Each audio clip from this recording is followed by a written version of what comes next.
We're going live in 5, 4, 3, 2.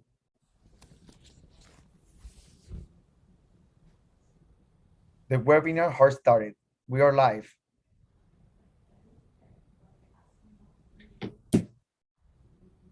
Heather, do you want me to just get started, or were you gonna? Toba will start introducing, and then I'll say something briefly, and then we'll go from there.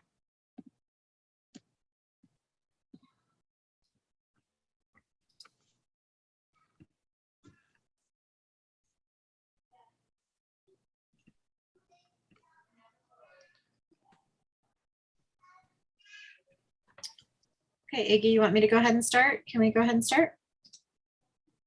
Okay. Good evening, everybody. Thank you for joining us for our Miami Pediatric Neurosurgery Zoomposium. Tonight, we have our topic is relating around hydrocephalus research advances and future clinical directions. So I thank Dr. Schally and Dr. Kale for speaking this evening, and I'll pass it on to Dr. McRae. So obviously many of our symposiums have been focused strictly around clinical topics and how we manage things as pediatric neurosurgeons, but we thought it was important to also have some more research focused topics. So we're thrilled today to have both of our presenters who are both pediatric neurosurgeons and scientists focused on the topic of hydrocephalus. So they're going to share with us some of their research, and then we'll transition into a discussion of how that will likely impact our care in the future. So first up, we'll have Dr. Jennifer Schally from WashU. She's the Associate Professor of Neurosurgery at WashU. And next up, we will have Christopher Colley, who was at Yale University and has recently transitioned to being the Director of Pediatric Neurosurgery at MGH within the Harvard system. So with that, we'll get started. Thank you both of you for speaking tonight. And then Dr. McRae, talk till 4:30 or how long? Yeah, basically 25, 30 minutes, something like that. Then we'll do the other talk and then discuss. Sounds good. Thanks for having me. I'm really excited to be part of this Zoomposium, which I found to be super helpful. And over the last, year and a half now, almost, I think, a couple of years since you guys started it. So I'm going to touch upon some clinical aspects of hydrocephalus and weave in some research. And what I'd like to do is try to get some of you thinking about, and I think a lot of us think about hydrocephalus in a lot of different ways, but some of the insights that I've learned over the last several years researching hydrocephalus, and start thinking about it in maybe a slightly expanded way from how we traditionally have thought about hydrocephalus. So here are a few examples of kids with hydrocephalus, different size ventricles, different brain morphologies. You have genetic hydrocephalus on the left. And I'd also like to note that aqueductal stenosis, and I know, is our audience mostly pediatric neurosurgeons, Dr. McRae and Dr. Niazi? It's kind of a mixture of pediatric neurosurgeons and others, pediatricians, med students. So. Great. Okay. We usually have a number of attending pediatric neurosurgery, some trainees, and some affiliated specialties like neurology, ophthalmology, things like that. Perfect. So I wanted to point out that aqueductal stenosis, when I think we traditionally think about it as a web in the aqueduct, is actually, we can see aqueductal stenosis as a final common pathway from a lot of different things. And when the ependema or the sort of brain develops in a slightly different way, like in the upper left, the aqueduct is stenosed, but it's more from an overall elongated brainstem. So just even thinking about things like aqueductal stenosis in a lot of different ways. So hydrocephalus is sort of a final common pathway of a lot of different causes. You have NF1 on the upper right, and this was a kid that presented with sort of Chiari symptoms, as well as some symptoms from hydrocephalus, and ended up doing an ETV and a Chiari decompression. She has a diagnosis of NF1. And on the two pictures on the right, you can see some transependymal flow, and that's become, I'm not sharing anything about that today, but we've done some more interesting sort of focused in on understanding which regions of the ependema are able to transmit CSF across the ependymal lining. And so there's a couple different examples there. Obviously kids with myelomeningocele, and then this child with the preterm IVH here. I don't know if you guys can see my pointer here. This child had a it should actually be prenatal IVH, so before they were actually born. So you can have big ventricles and associated clinical hydrocephalus for a lot of different reasons. And here's another example of different patterns of transependymal flow, which is I'll get to a little bit later as well. So here are just a few videos that I'm going to play sort of all at once, and you can sort of peek around. These are all from Chiari cases. And I wanted to introduce the idea that this is a very dynamic system. So not only do we see these static images of big ventricles, but there's a lot going on. So these are all images from Chiari surgeries where there's expectedly more motion of the tonsils or the brainstem. But just playing this video on the left again, you can even see just the small arachnoid membrane underneath the dura moving. And this is a very dynamic process that involves a lot of structures, not only the ventricles, but a lot of structures in and around the CNS.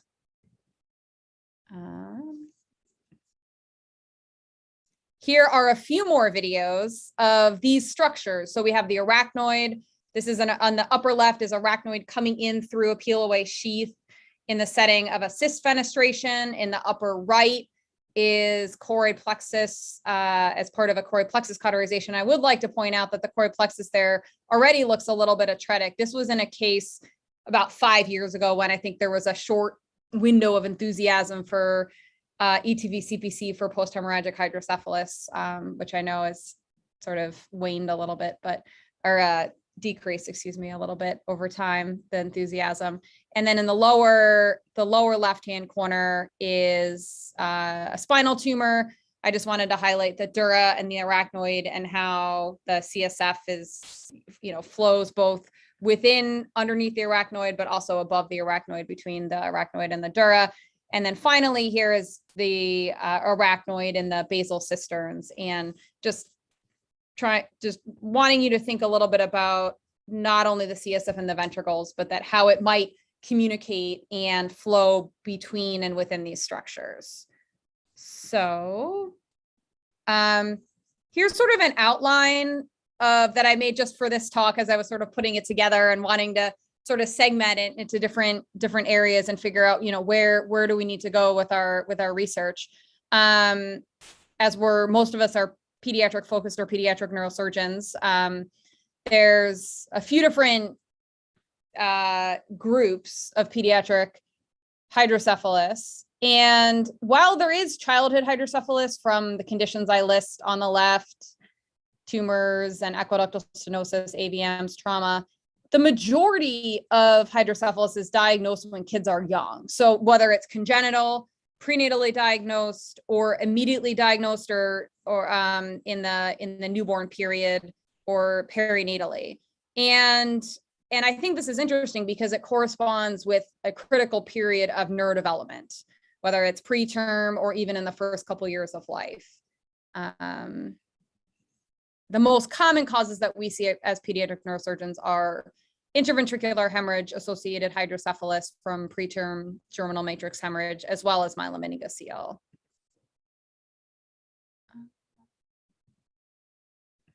So here are sections from, this is a paper from Mark Del Biggio back in 2011. And this is an example of the germinal matrix involuting over time. So the germinal matrix is displayed in the bottom panel by Ki67 staining. And you have the germinal matrix is a site of new neuron development. And you see the germinal matrix is adjacent to the ventricle. So it's contributing a lot of new neurons that flow along CSF pathways to their destination. And this involutes over time, but during this period, and now kids are born as early as 22 weeks, in that sort of 22-week to 30-week time period, it's at risk for bleeding. And not only does the bleeding occur in the germinal matrix, but then it extends into the ventricular system. And as pediatric neurosurgeons, we focus a lot on the hydrocephalus, but I would argue we really need to be thinking about treatment. And I think a lot of people are, and I think the conversation has changed a lot in the last 5 and 10 years. But along with that hydrocephalus is altered neurodevelopment. I mean, the hemorrhage is occurring within this germinal matrix, and thinking about strategies to prevent not only hydrocephalus, but also altered brain injury, I think are important in thinking about research advances within the hydrocephalus space. Here are a few articles. This Science article from 2008, I believe, is super interesting, and it sort of sticks with me. This is in the adult brain. I think we all know about cilia, and on the right of this screen is a new cilia knockout, that a cilia gene knockout that not surprisingly develops hydrocephalus. I think probably not in part just to simply because the cilia aren't moving, but because there's potentially altered brain development from perhaps the cilia not moving growth factors to the right locations that they need to go, and then also actually new neurons. So going back to the left of the screen over here, this study looked at the flow of neurons and how cilia movement altered the flow of neurons, which I think is pretty neat, having that interconnected sort of neuronal development, hydrocephalus integrated potentially pathophysiology. And then the example in the middle is another Science article from 2016, which shows how complex the flow networks are within the third ventricle. So these are flow maps of CSF within the third ventricle, showing that there's a very specific and highly coordinated flow of CSF in that area. And then finally, in the lower left, there's one of my favorite titles, and Chris has probably heard this before because I know we've given several talks together. This lakefront property article, that was the title in a neuron paper, a couple years old now, from Alvarez Bulia, just highlighting that right underneath the ventricular surface is a robust niche of important cells contributing to brain development. So my focus, it has been primarily neonatal germinal matrix hemorrhage, intraventricular hemorrhage. And for a brief review, it's common, about 14,000 cases each year. 25% of patients develop high-grade IVH. 40% with high-grade IVH have poor neurologic outcomes. And here's an example of a patient over time where these are ultrasounds showing progressive increase in ventricular size. And ultimately, they had concurrent clinical symptoms associated with the ventricular size. You can have large ventricles without necessarily having clinical hydrocephalus, but this patient did. And we have no treatments for prevention of this. And so that's been one of my goals, is to try to figure out a way to prevent this hydrocephalus from occurring to begin with. And I'll just touch on this slide briefly, just an overview of potential treatments. What I'd like to highlight here is that most of these are temporizing, or they're temporizing procedures and palliative and not really preventative. I think the DRIFT trial was a great attempt at trying to flush out some of the blood products and actually prevent hydrocephalus, and the long-term outcomes from that study were actually quite good in terms of their cognitive outcome. It was stopped early due to hemorrhagic complications, but and then the endoscopic evacuation of IVH is another one that I think is being tried more often, but we still don't have a perfect answer for a lot of types of hydrocephalus. There are a number of preclinical models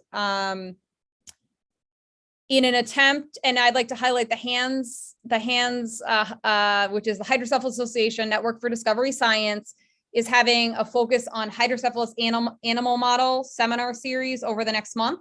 So if you check out the HANDS website, there's a lot of interesting talks related to animal models of hydrocephalus. It's been a challenge to mimic the clinical pathology specifically. I think we're doing a lot better in the last couple of years in doing that. My goal has been to understand how blood products in the ventricle or in the brain results in hydrocephalus. And I'll just focus in on the animal model that we've used in the past and are using currently. And I'm sharing some of this information. We have a few papers that are in the submission process that, since this is recorded, I'm going to not go into super detail with those, but I'll share some of this, especially the more clinical information, to get everyone thinking about more ways that we can influence the natural history of hydrocephalus in infants. So there's a lot of different components of blood.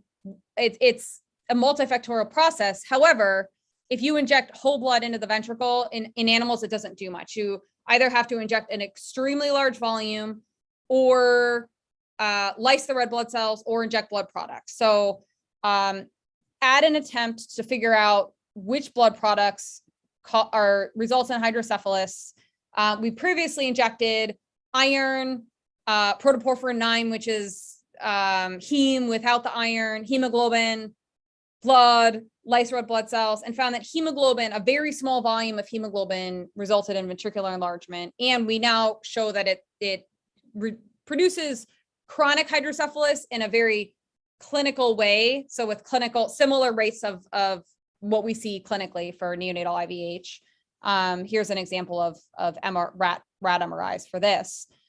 Interestingly, a couple years later, so this was in 2020, we looked at a cohort of infants, this is humans now, and looked at their early lumbar puncture CSF for different blood components to figure out which iron pathway products in the CSF were predictive of later development of hydrocephalus. So we group patients into controls, low-grade IVH, high-grade IVH, which is the intraventricular hemorrhage that we see is most associated with hydrocephalus, as well as those with IVH that ultimately went on to develop hydrocephalus. And interestingly, out of all the blood products, hemoglobin, which is what we found in the animals, we found that hemoglobin levels in the CSF were significantly associated with hydrocephalus, that sort of discriminated between the high-grade IVH group and then the group that went on to develop hydrocephalus. So we saw sort of a clinical validation of what we saw preclinically. And hemoglobin, in addition to bilirubin and ferritin, all three of those levels, higher levels correlated with larger ventricle sizes as well. Here's a little bit about some of the stuff we've been working on more recently, introducing a potential treatment. So in this case, intraventricular deforoxamine, which is an iron chelator. Deforoxamine has a couple of different functions, but injecting that into the ventricle and looking at its effect over time. And we found that a small dose, a clinically relevant small dose, single dose, it prevents hydrocephalus for a period of time in animals that would be similar to a period of time of a child in the NICU. So there is some potential clinical treatments down the line that I'm not going to get into the rest of it now, but wanted to talk a little bit about it. Here's a clinical example of a patient with IVH. And so the hemorrhage in the ventricles affects the ependema. You can see the hemosiderin on the ependymal surface. Sometimes it will wash away and again, I haven't done a ton of ETV or ETV CPC for this condition because it doesn't in the end work very well. But in the cases that we've done, sometimes the blood will stick around on the ependema. Sometimes it washes away. And here's an example of a blood clot in the lower left that sort of embedded. This was a patient that was transferred to our institution at 6 months for an ETV. And you see how this blood is sort of embedded into the ependymal wall, and then there's scar formation over it. So there's a very interactive connection between the blood and the ependema and the ventricular system. I realize I have about 7 minutes. Actually, I think I wanted to get to some of our clinical stuff. So I'm just going to skip over a few of those things and sort of come to this summary point slide. So I've showed you a little bit of a window into modeling post-hemorrhagic hydrocephalus and the clinical effects of post-hemorrhagic hydrocephalus. One of the biggest challenges to hydrocephalus research that I found is understanding, even in the normal condition, how CSF moves within and around the CNS. So there are different theories that I know a lot of us are familiar with. We may have some folks even that on the call that are leaders in the lymphatic space in terms of fluid handling. but we really don't know, especially in the developing brain, how CSF moves within and around the CNS. We don't know how solutes are cleared from the brain. I'll say again that pediatric hydrocephalus occurs during critical periods of neurodevelopment, and the interaction of the CSF with the brain and how CSF is cleared likely changes at different stages of development. For instance, there are no lymphatics that are present at birth, and they evolve over time. So while they may be handling CSF in an adult, there might be other routes that the immune system interfaces with the CSF in young kids that we don't yet understand. So in an attempt to sort of holistically look at this, we developed a high resolution gold nanoparticle enhanced X-ray nanotomography. And it's a fancy CT scanner that looks at micrometer scale resolution. The gold is used as a contrast agent. And I wanted to just introduce briefly that we've been able to, one, replicate what others have shown, but also on a much higher resolution scale, track where this CSF is moving. And we've also validated this now with, we have a new small animal MRI scanner with a great coil. So we've been able to show this in vivo with gadolinium in the CSF as well. And here is just an example on the left of the setup that we've used. And this is just a gross example of the brain showing that it is cleared over time. So this is not something that is sort of getting into these spaces and staying, but we do think that it is a reasonable tracer to be able to see. And we have the ability to do these 2D and 3D scans and try to understand at a little bit of a higher resolution level in the developing brain how CSF is actually moving. And here are just some very sort of straightforward 3D reconstructions of some of the larger pathways that we're seeing. We see a lot of fluid handling at the base of the brain as opposed to the sagittal sinus, where I think in adults and older animals, there's a lot of focus on the superior sagittal sinus. We see a lot more going on in the transverse sinus region, cerebellum. And then here in the upper right-hand corner, you can see the particles sort of outlining the MCA and some of the structures that we're familiar with in the in vivo 2-photon microscopy that's been used for glymphatics. So I'm not going to go into more detail there, and I hope to talk with all of you, at a soon later date, a little bit more about this, because we've found some exciting things that I'm looking forward to sharing with everyone. So in the last sort of 5 minutes, I wanted to so I talked about hydrocephalus, and I wanted to just tie back in some of the hydrocephalus ideas to neurodevelopment. And I know I'm sort of perhaps proposing more questions than answers in this talk, but things that I think to think about are where are these links between hydrocephalus and neurodevelopment? So here is a clinical cohort of patients from WashU that both full term, preterm, low grade IVH, high grade IVH, and then those kids that ultimately required treatment for PHH. And you see this circled PHH group here. When we looked at their hippocampal volumes, because it was something we saw in our animals, that we saw that there was a decrease in hippocampal size. And it's not unexpected. The hippocampus lies directly subjacent to the ventricle. A little surprisingly, compared to even other types of preterm brain injury like IVH and cystic PBL, we found that those kids with PHH had significantly smaller volumes than even other types of preterm brain injury. And this was a collaboration between Regina Triplett and Chris Meiser and Dave Limbrick. And we found this brain injury cohort, the dashed line shows the correlation of Bayley's cognitive scores with the hippocampal volumes. And if we take a look at our ventricle size, which is measured here as a front occipital horn ratio, we see that there is a correlation between hippocampal size. So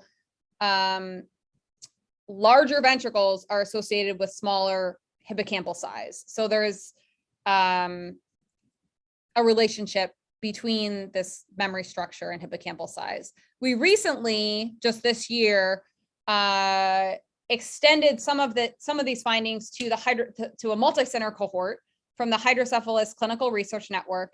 And all of these patients had PHH, just because it's to get recruited into the study, you had to have hydrocephalus. And we looked again at some of the iron handling proteins that I spoke about earlier, at how they're cleared over time. So we looked at time of temporizing treatment. So a lot of the preterm infants that have that end up developing hydrocephalus require a temporizing treatment like a reservoir prior to a shunt placement. We looked at them at both time points and then how they changed over time. And we found that hemopexin and ferritin were associated with ventricle size. Hemopexin is a heme scavenger. So higher hemopexin levels equal to lower ventricle size, whereas higher ferritin levels were associated with larger ventricles. And then interestingly, we looked at transferrin levels initially because of its iron handling role, but it turns out the choroid plexus produces more transferrin by weight than the liver. And transferrin flows very similar to CSF. And we found that kids that had an increase in transferrin levels over time were more likely to have better outcomes. And there's a couple explanations for that. One could be they just had less choroid plexus injury, so it's a marker of less injury over time, or they had more recovery of their choroid plexus function. So it's an interesting finding that I think deserves further study. And then finally, we found that if you have higher transferrin levels over time, it's associated with worse cognitive, motor, and functional outcomes. And I think that I had one last section, but it's 4:30. So Chris, I know have a lot of much more interesting things to discuss. So I'll hand it over to you. Thanks so much. And I'll just remind the audience while we're getting started with our second talk, if you have questions, just type them on the chat function. And then when we finish the second talk, we'll go through all the audience questions for both speakers. Thanks so much. Should I try to share this screen here, Heather?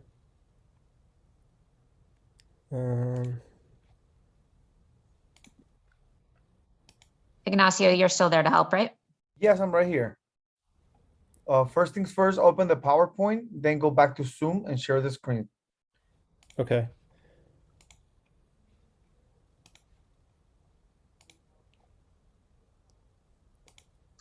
Oh, Ignacio, someone just typed in that the chat is disabled. So they can still ask questions though, right? Correct. It's just so people don't chat between each other. So everybody's just listening to us. It has to be in the Q&A section, not the chat Correct. function. Exactly. So please look in the Q&A section, not the chat section for the questions, please. Thank you, doctor. Looks like you're trying to share. Yeah, it just has I don't think it's allowing me to do that. Let me see if I can. In what step are you right now? Just sharing the screen, and then it's asking me from, where to share it, whether it's the desktop or the. Correct. Yeah, just Which share one? the desktop if you want, if you're having trouble. Yeah, Just that's what I'm desktop. doing. And then it says allow Zoom to share your screen Yes. and open system preferences, and then security and privacy.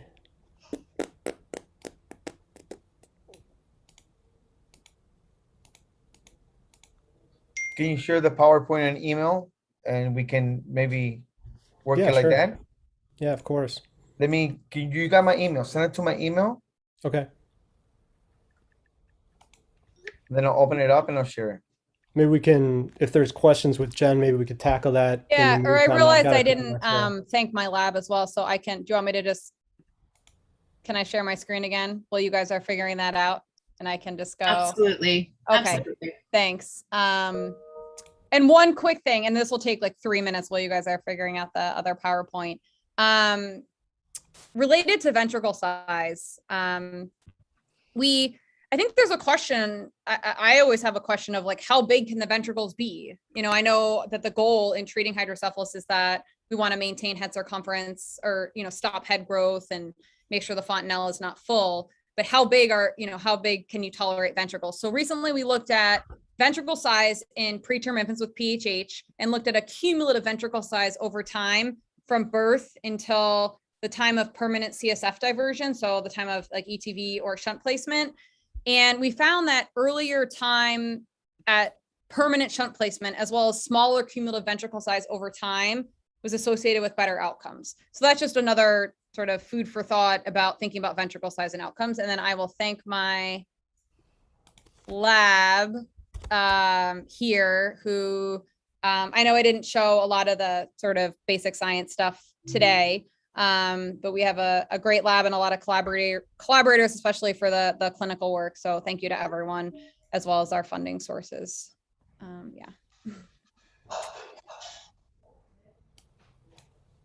I have a question for you, Jen, before, since we have some time here. So what is your guys' take right now on when to place a reservoir in these preemie IVH kids? There's no consensus amongst the pediatric neurosurgeons as to what the exact timing is of actually placing these reservoirs. And it's something that our group has discussed extensively. I know the HCRN has discussed it as well, but I wanted to get your take on, what do you guys do? And with the research that you've done, what do you think is the right timing and the management of these preemie IVH kids? Yeah, that's a great question. And I just thought a lot about this as I was putting together the discussion for that paper. We did not, at least in the cohort that we looked at from here that had, 2-year outcomes with Bailey's testing, we did not find that the time at reservoir placement or cumulative ventricle size prior to reservoir placement was associated with outcome. We found that it was that time at permanent shunt placement. So I think that reservoirs are great in that they, can be a temporizing measure, but they're not continuously removing blood products. So looking at there were 4 papers from the Elvis trial out of Europe, the early versus late intervention. If you look at their sort of overall conclusions, I think the folks that ran the trial would say that earlier intervention was helpful. I think if you dig into the data, it's a little less clear. Early intervention included LPs in addition to reservoirs, and they weren't always like segmented out between who got what. And I felt like these are my interpretations, and I think that there's, we can have a larger discussion about it. It seemed to me like a lot of kids that we may not think about intervening on, that may never need a reservoir, got reservoir because the requirements were so strict. So I don't have a perfect answer. I think that we should think about timing of temporary treatment, but based on what we found, I also think we should think about when to definitively manage the hydrocephalus. Because even if you put a reservoir in, you're only taking out a small amount of CSF. Even if you do daily taps, it's not continuous drainage. So in short, Dr. Niazi, I don't have a great answer. I think that the data from the Elvis trial is mixed, and maybe we should be thinking a little bit about timing of permanent intervention. Perfect. All right. I think Dr. Kale, I think you're ready to go then. Yeah, I'm sharing my screen now. I don't know if you can see that or not. We can see it now. All right. This is Zoom is way more difficult than genetics. All right. So I'll be talking very briefly about the translational genomics of congenital neurosurgical diseases, but focusing on congenital hydrocephalus for obvious reasons. So I feel like Jen and I are always giving talks at the same venues. We're kind of at the same stage of our careers. So it's been great to have a kind of a comrade through all this stuff. And I'm super excited to see the studies in preparation, especially with the in regard to fluid drainage patterns, which are a complete mystery to me. So the more I dig into hydrocephalus, whether it's congenital or acquired, I feel like the less I understand about it. That's the absolute truth. But we're a surgery, we're a specialty that really prides itself on precision, and over the course of decades going back to Cushing, there have been innovations within neurosurgery that have increased that precision, whether it's been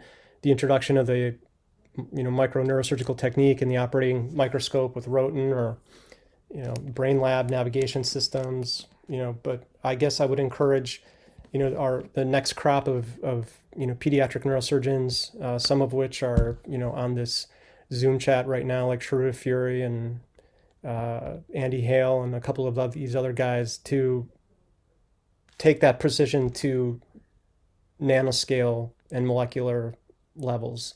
The fact is that a patient like this, which is a patient of mine that comes in through the emergency room, we look at this scan and we treat these patients almost the exact same way. And we use shunting, which is, at least conceptually, has not changed for decades.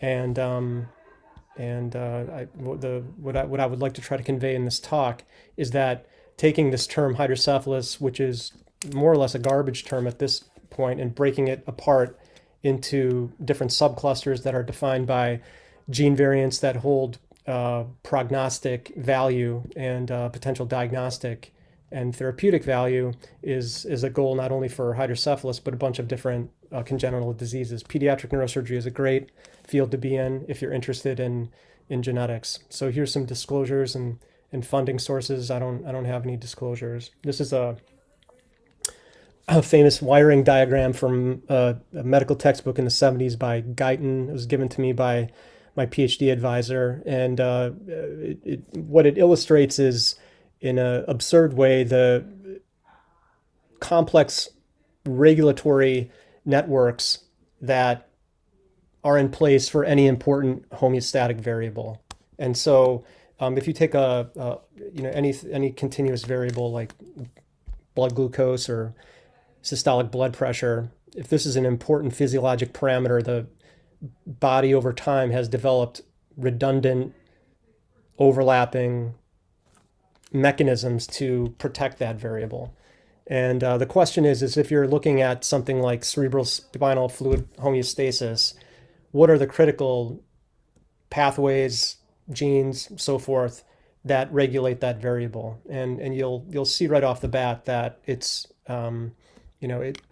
taking a hypothesis-driven approach can have utility, but you're biasing yourself to one particular quadrant of and a very small part of it, perhaps, right out of the box, and kind of closing your eyes to other biology that may not only be more interesting but more relevant.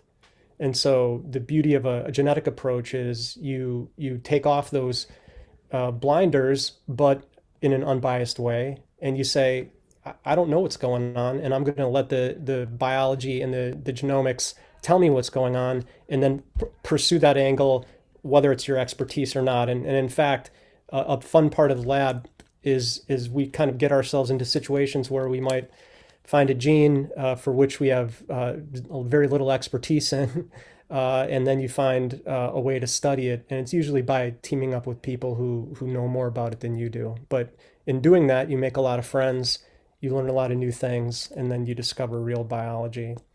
So a classic way of getting a foothold on understanding disease pathophysiology is using Mendelian phenotypes. So from a career standpoint, this definitely plays to my strength on two accounts. First of all, I'm a pediatric neurosurgeon, and second of all, I was trained in labs in which this approach was fundamental. As I said, it's an unbiased and agnostic approach where you let the biology do the talking. It defines key components of complex pathways down to DNA base pair resolution. So if we're talking about increasing precision about the way that we think about disease, this is one way we could do it. As my old PI used to say, the humans are the best model system because the findings are automatically relevant. So using human material for your lines of investigation kind of biases you towards relevance. And it's a tried and true mechanism. This isn't, we're just applying it to a different problem. And so, using in the case of HMG-CoA reductase, that was used, Brown and Goldstein used positional cloning in the 80s to figure this out. And more recently, I'm just taking a couple of cardiovascular examples here from my wife. And PCSK9 is more recently discovered using whole exome sequencing, which I'll get into very, very rapidly. But that's an enzyme that was originally reported in, I think, 1 or 2 families in a JCI paper, and now I don't even know how much money they're making off that drug. But the genetic approach can unravel important disease biology that's relevant for more common forms of disease. So unmet needs for hydrocephalus patients, Jen touched on this before, but we really need a better diagnostic and classification scheme that has value for prognostication and treatment stratification. We talked about potential, utility or lack thereof for ETV, CPC, and post-hemorrhagic hydrocephalus. But what about different treatment modalities and other forms of hydrocephalus? And then what I'm very interested in is the concept of doing good or doing better by patients by not doing anything to them. And I think that's particularly relevant for some forms of congenital hydrocephalus. So as physicians, graduating from medical school, we take an oath to first do no harm. And when I look back at some of the patients that I've treated, that our field treats for hydrocephalus with shunting, I think that's an open question as to whether or not in some select folks by shunting them we've improved outcomes or actually just increased risk of morbidity and even mortality. So addressing these needs would yield obvious benefits, such as decreasing patient morbidity and mortality, improving neurodevelopmental health, or what I like to call optimizing neurodevelopment. You may be in a situation, especially with a congenital hydro kid, with a mutation in a gene that's critical for development, where you're not going to achieve the expectation that mom wants. But by knowing, the underlying condition, you might be able to optimize the situation or get them into early, intervention programs and so forth. I think this has wide relevance, especially for the stuff that Jen is doing for, children around the world where they don't have access to, neurosurgeons and all the fancy equipment that we do in the States or in resource-rich countries. So, finding ways to treat this disease better is,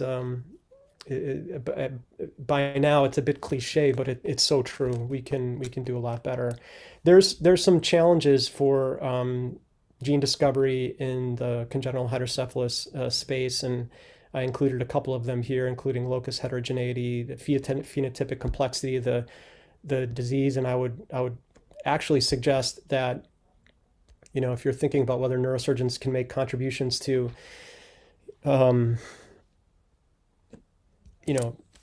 genomic studies or basic science in general, I would say that putting together these cohorts is one of them.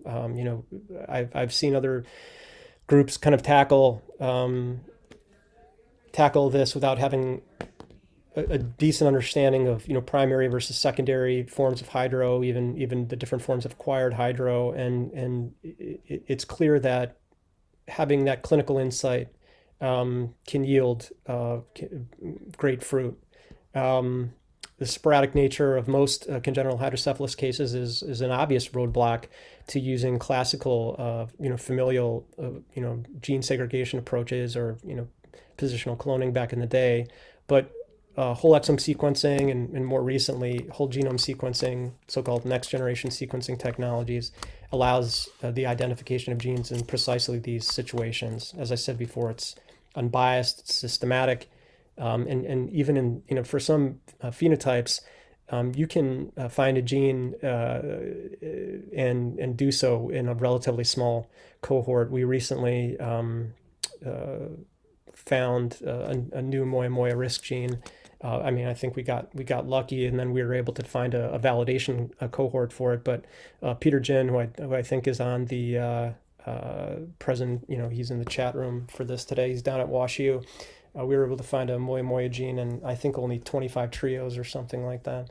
And so you can move pretty fast on this, and that's that we've done that for a couple of phenotypes now.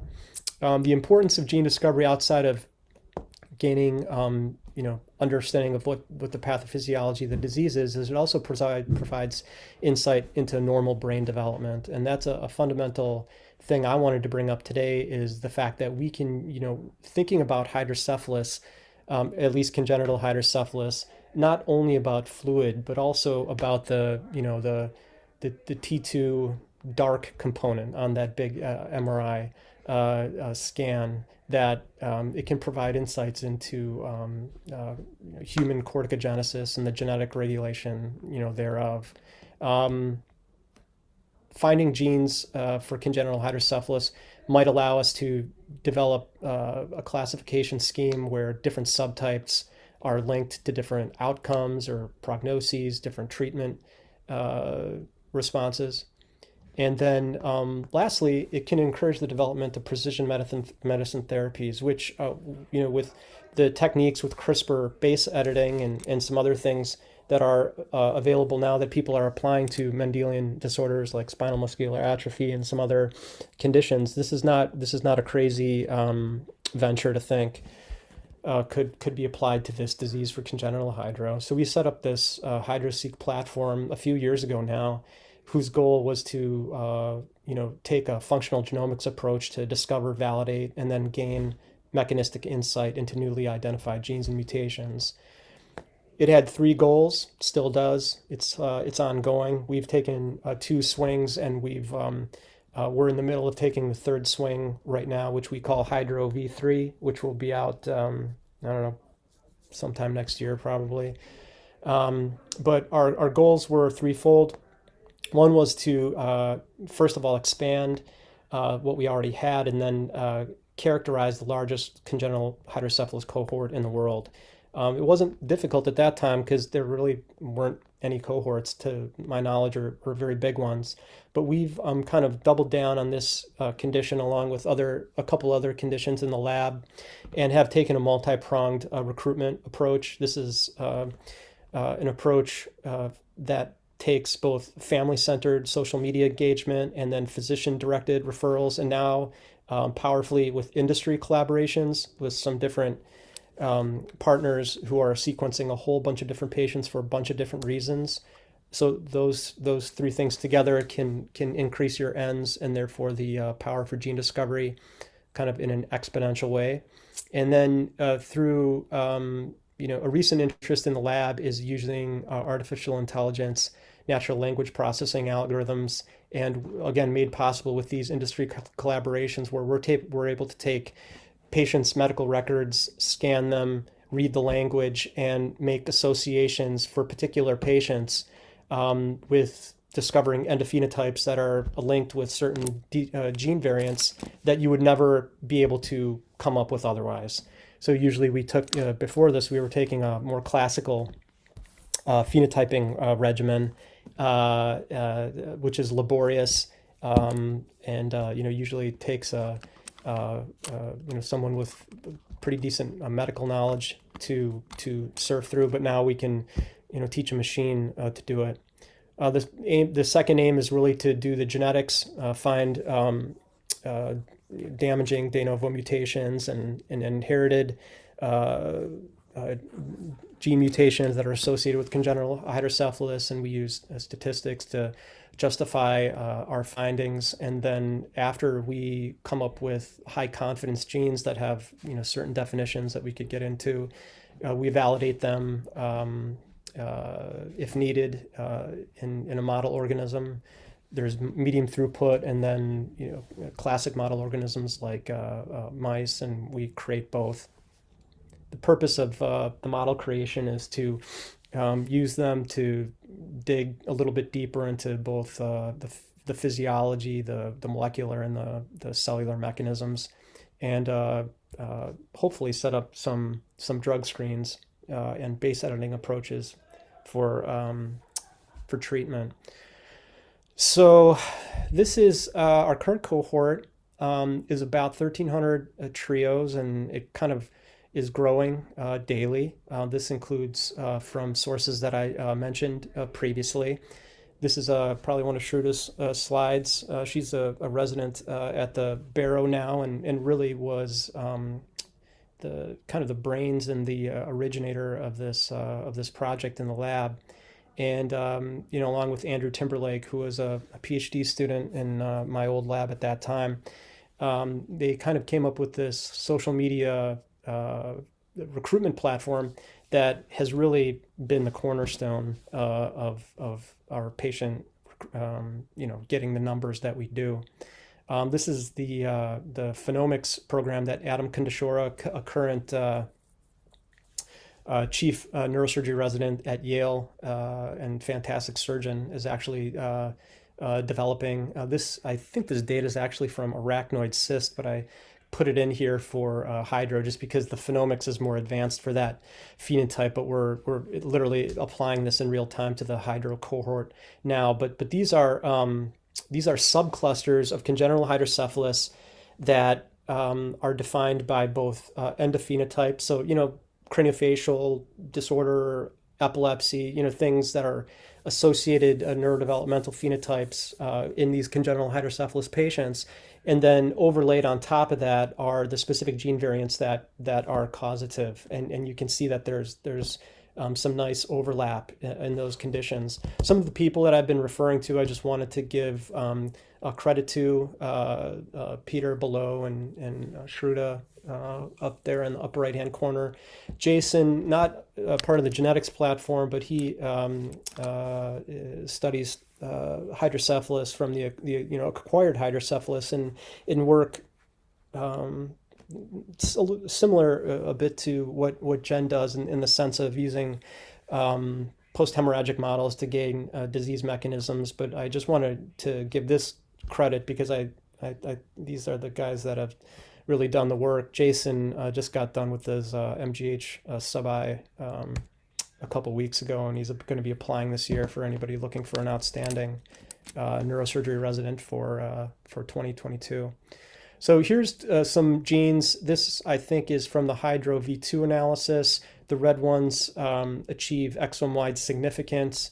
And I just wanted to call attention to this top gene because I'm going to show a few slides very briefly of some mechanistic data that we've been able to dig into a little bit in mouse. TRIM71.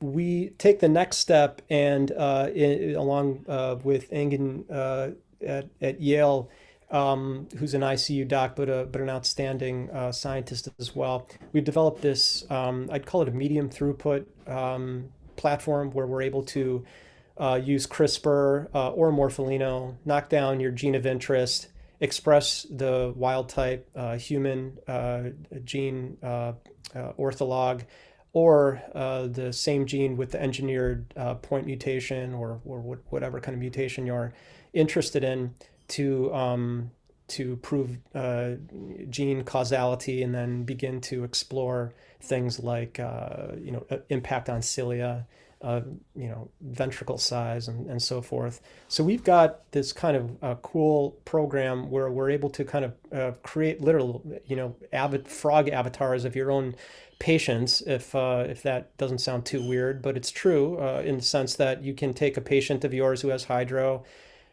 sequence them, find a disease-causing mutation. I think the one in the upper right-hand corner is in CRB2, which caused aqueductal stenosis. We can recapitulate aqueductal stenosis in frogs and have the exact patient engineered mutation that is rescued with the wild type, but not with the disease-causing mutation.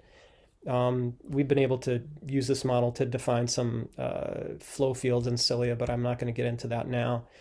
Here are some mutations identified in TRIM71, and you can see right out of the box that they localize to two different residues, which is extremely uncommon and but when it does occur, you can be proof positive that they're, from a genetic standpoint, they are causative.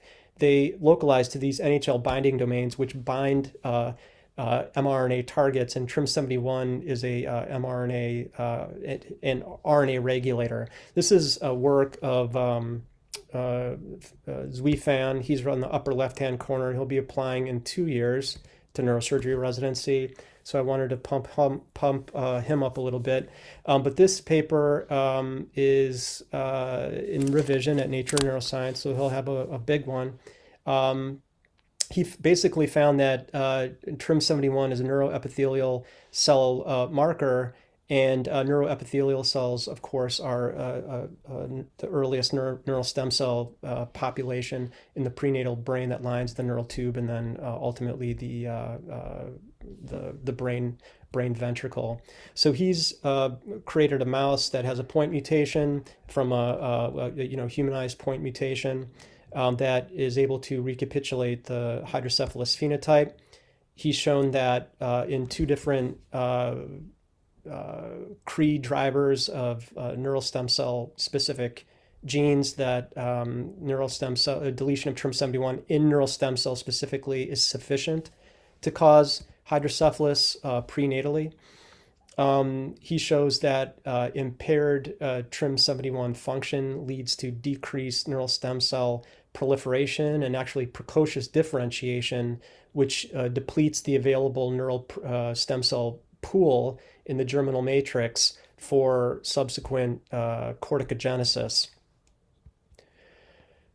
At a molecular level, these recurrent mutations at both arginine 608 and 796 in humans appear to have the same effect, in which they lose their capability to bind and therefore degrade critical targets. And he's gone on to take a computational approach using ChIP-seq to identify the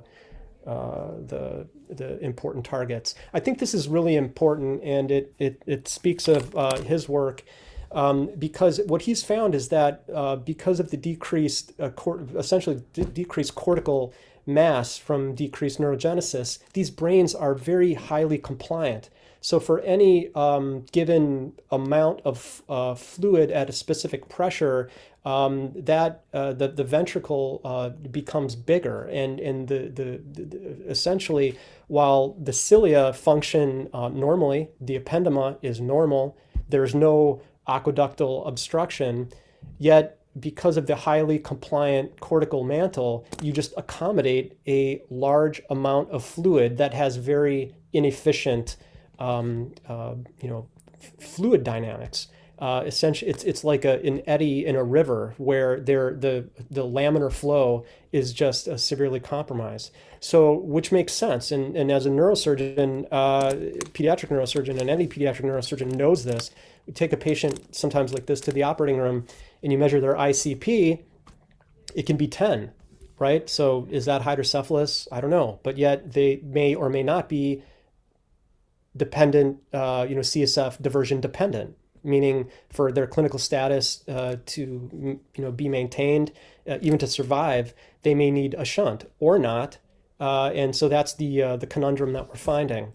So here's a very simplified model of at least this specific type of hydrocephalus defined by TRIM71 mutation, but we like to think of this as a prototype of several other genes that we found, of some of them that operate in similar pathways. And so this is a paradigm that we're building that we feel has treatment implications, even if it means that treatment is being withheld from a certain individual who may have who may have huge brain ventricles, whose neurodevelopment is compromised, and you may or may not be getting pushed by neurology or the family for CSF diversion potential and surgery, but the better part of valor in some of those circumstances may be to actually withhold treatment. So we've shown that in some subsequent work that exome sequencing can be a potential an important diagnostic adjunct in evaluating these patients when they come through your door, whether it's through the office or down through the emergency room. So I'd like to thank all the lab members. I tried to intercalate them instead of just having the acknowledgement slide at the end, but especially these guys and Zui, Tyrone, another Dispenza, another MD PhD student in lab, will be, I think, applying next year. So it's a passion of mine to not only work on these problems, but to help mentor and interact and foster the careers of the next generation of folks as pediatric neurosurgeons or neurosurgeon scientists, the best that I can. So thanks for your time. That was incredible. Thank you both for really two spectacular talks. So I'm going to go right into the question and answer session. The first question is, as for CSF, is there any different in the composition between normal and hydrocephalus, such as the ions, osmotic pressure, protein, cell contents, white blood cell composition?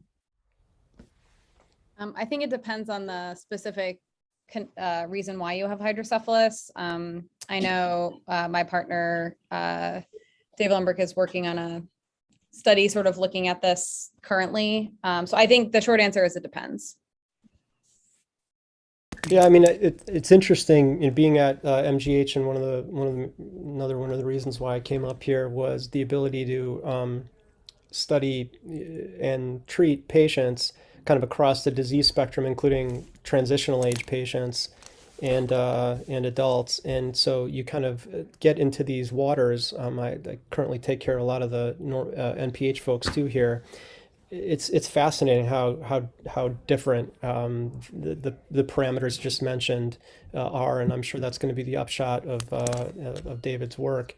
And it just really the term normal pressure hydrocephalus. I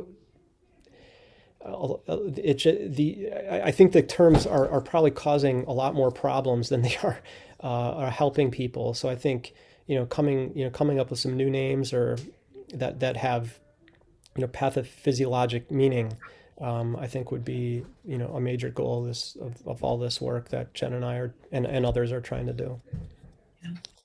I think that's one of the conversations that I think we've all had in pediatric neurosurgery is this transitional component, because all of our patients eventually become adults, and who takes care of them? And I think now in this revenue driven healthcare system, unfortunately, where a lot of the adult neurosurgeons are really driven by revenue, how are these now transitional patients getting the best care? Because as we all know, hydrocephalus isn't a revenue generating machine. And so I think it's an important conversation that, warrants more conversation for us as pediatric neurosurgeons, and who's going to take care of our patients as they get older. Is it us? Is it our adult colleagues? But I think it's an important. I think that's a really interesting topic. A bit off topic probably for this conversation, but maybe that's we can add that to the list, Heather. I'd be really interested in participating with that, because that's been a epiphany to me over the course of the last, especially being for Jen. Down at Wash U, or you're at Boston Children's, there's kids are knocking on your door, and you can't, you're so busy. I mean, you don't need to think about that other stuff. But in other situations where you're a pediatric neurosurgeon, but in an adult hospital, essentially, even if it's a huge adult hospital, I think there's a ton of room for pediatric neurosurgeons, in my opinion, should be taking care of transitional age patients. And in fact, just thinking about not just transitional age patients, but any patients with these disease phenotypes. And so, because the fact is that it gets harder to take care of these patients as they get older, because they're reoperations. There's a whole bunch of psychiatric, social problems. You can make a real difference. And these patients, after they're 18 or so, they really get hung out to dry. And a lot of people don't like to, pick them up, but you can make a really huge difference by kind of opening yourself up to those that age.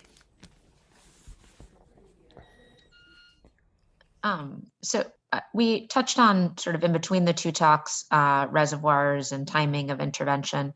Along the same bent, based on sort of understanding either the genetics or the composition in post-hemorrhagic hydrocephalus, any thoughts on reservoir versus VSGS and timing of each of those compared to the definitive treatment that you guys have based on your research?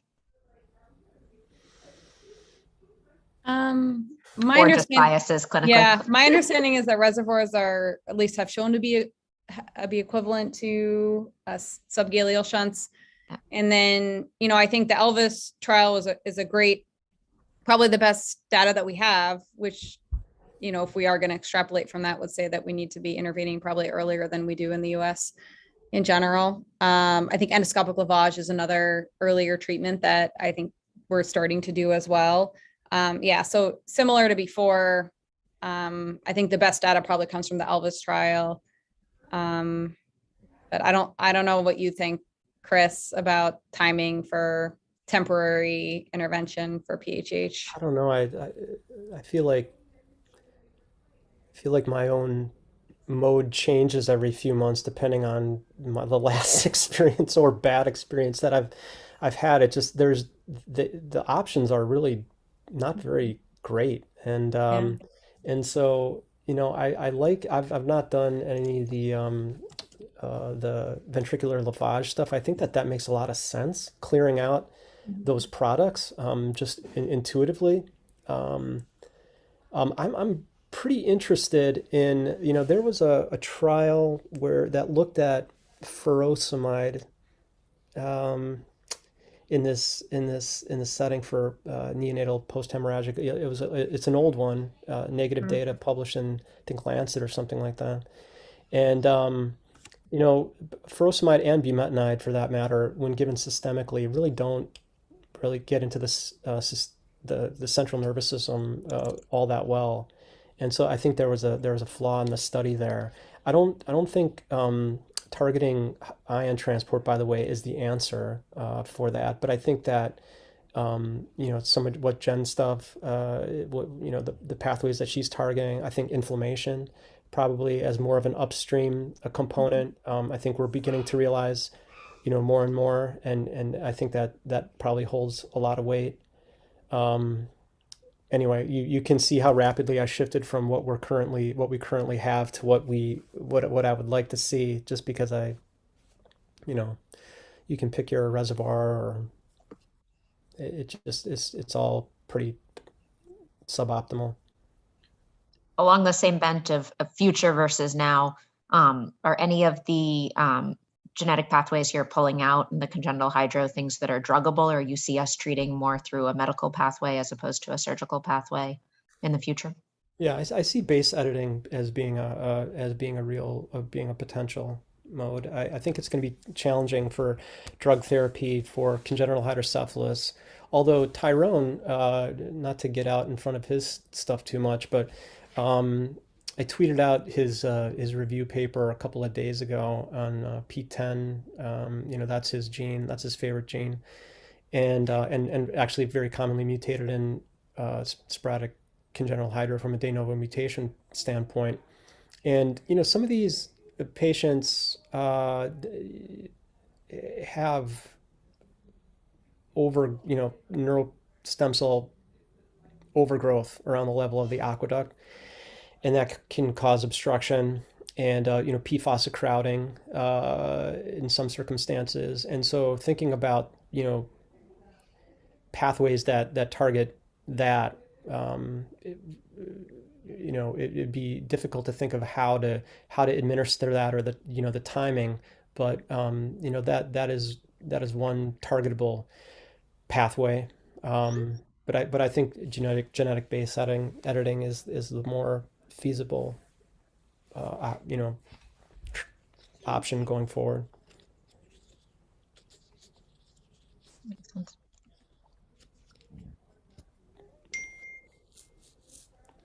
Shelley or Toba, do you have any other questions to throw out? I think we're done with audience questions unless someone else has any others. Dr. Wang, do you have any questions for us? Yeah, those were very two extremely good presentations. It was really nice to hear some of your research, some of the work that you've done, very cutting edge, really great stuff that you guys are doing. I do have one quick question for Jen. What are your criteria currently for ventricular lavage? Like, what kind of population are you offering that to? And are you only offering that to the post-hemorrhagic children, or are you also offering it to the post-meningitic or infectious hydrocephalus as well? So we have everything set up to do it. I got this in place right before COVID started with the Artemis and all the, appropriate setup and, buy-in from the NICU as well. And then we had like no IVH patients for a year and a half that that were good candidates. So we're still in the infancy of the actual lavage phase. I do a lot of endoscopy. Sandy Lamb from Lurie, I don't know if she's on the call. She's had, some experience with it as well. I think based on the literature and from what I've heard from talking to others that have had some experience with it is, we need to have the right patient where they're not too small. And I think, waiting too long is not a great option either. So I think the ideal patient that we've been waiting for is someone that has a large component of intraventricular blood that is not, 600 grams, that maybe is more of like an 800, maybe 900 grams, someone that's a little bit older at maybe 25 to 27 weeks gestation. There were a few babies that were very small, like 23 weekers that I felt like, and their component of the periventricular hemorrhagic infarction was larger than the amount of intraventricular blood. So more to come. I'll let you know.